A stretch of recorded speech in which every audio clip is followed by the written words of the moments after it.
Have you ever done everything right and still felt completely empty? You took time off. You slept. You talked to people. But something inside stayed tight, like you hadn't really exhaled in a long time.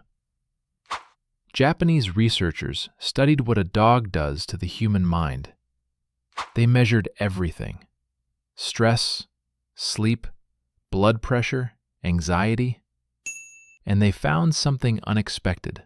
Behind all of these effects, there is one reason, one word, and it changes the way you understand exhaustion. Today, you will learn that word, and at the end, one more thing, small, but more important than everything else. When something is wrong, your body knows before your mind does. Blood pressure slightly above normal, shoulders that never quite drop, breath a little shorter than it should be. You've lived with this for so long that you stopped noticing it, and then at some point you realize you can't remember the last time you actually felt okay. This isn't weakness, and it isn't your character. It's cortisol, the hormone your brain produces in a state of constant readiness. Evolution built it for short bursts, like an engine at the start line. But modern life keeps that engine running around the clock. Researchers found something unexpected. A few minutes next to a dog, and cortisol drops. Blood pressure falls. Just nearby. No words, no action. Oxytocin enters the bloodstream, the same hormone that releases in a mother when she looks at her child. The brain switches modes, from hold on to it's okay to let go. The Japanese gave this switch a name, long before there were measurements to explain it. Kizuna, the bond you don't see. Imagine a rope between two living things, but it doesn't restrain, it connects. You can't see it and you can't feel it until you try to walk away. This isn't attachment in the sense of dependency. It's something deeper.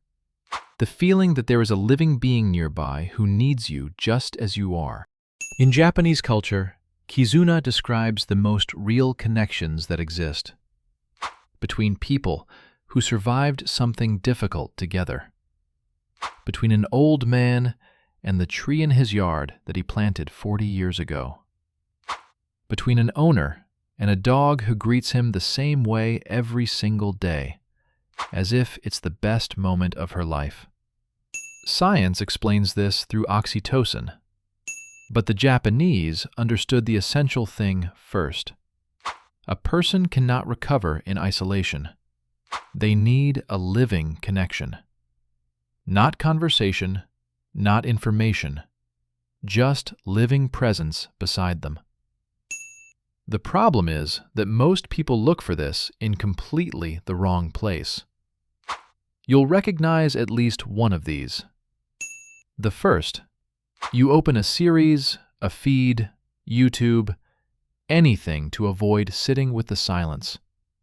It feels like rest, but your brain isn't resting. It just moves the anxiety to the background and keeps quietly processing everything you're running from. In the morning, you feel the same as you did the night before, only a little more hollow. The second, you call someone. You pour your heart out. Sometimes it helps, but often you live through again what you wanted to escape from. And the person you're talking to, even the closest one, doesn't always know how to support you, give advice, and it upsets you. The third, you tell yourself, I need to be alone, and you close yourself off. You take a day off. You lie still. But solitude without warmth is just emptiness, and in that emptiness, your brain runs louder than usual. In all three cases, one thing is missing. Not silence, not words, not time. What's missing is Kizuna, a living presence that demands nothing in return. And there are 3 Japanese practices that create this state. One of them takes 5 minutes, and it is the most powerful of the 3. First practice: Fureru, touch without purpose. Skin is the fastest path to the nervous system, faster than words, faster than thoughts. When you touch a living being, not stroking, not playing, just resting your hand, your body receives a signal. There is no danger. You can exhale. The parasympathetic system activates before you've had a single thought. The Japanese call this Fureru, touch for the sake of touch itself, not for any result. Place your open palm on the dog's back. Don't pet, don't scratch, just hold your hand. 8 minutes of such contact, and the pressure decreases physically, measurably. This is scientifically proven. Second practice: Ma rhythm as medicine. In Japanese aesthetics, ma is the space between, the pause in music that makes sound into music, the gap between an inhale and an exhale. A walk with a dog is living ma. The same time of day, the same route, the same rhythm of steps. Somewhere around the 5th minute, your shoulders drop on their own.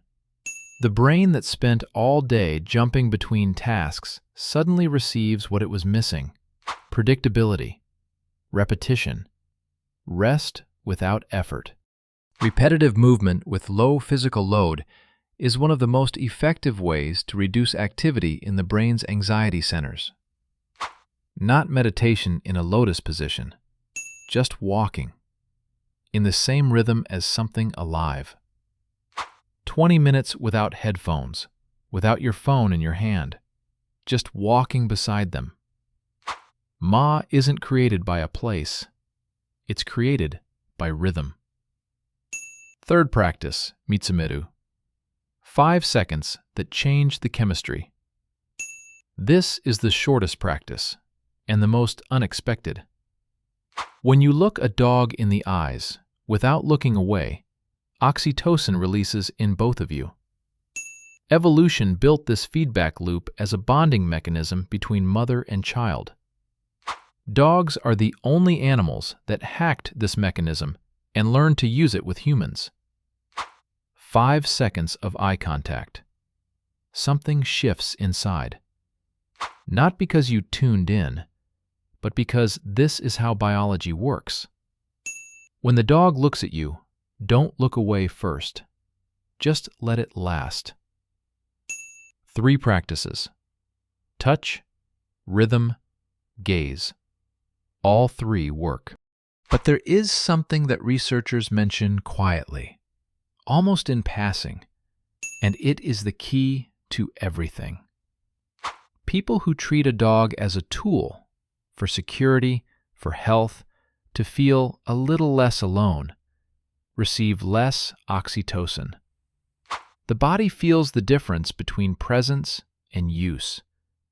Kizuna doesn't activate when you're taking. It activates when you are simply there. That's why 10 reasons come down to 1. The dog stays by your side without conditions, and your brain, which all its life learned to conform, evaluate, and defend itself, for the first time receives permission to simply be. Kizuna. It's not something you build. It arises on its own when you stop trying. The strangest thing in this story, here's what. The dog doesn't know that it's restoring you. It has no intention, method, or plan. It simply is nearby, and that's exactly why it works. Kizuna arises not from effort, but from its absence. One question in the comments: when did you last simply be next to someone?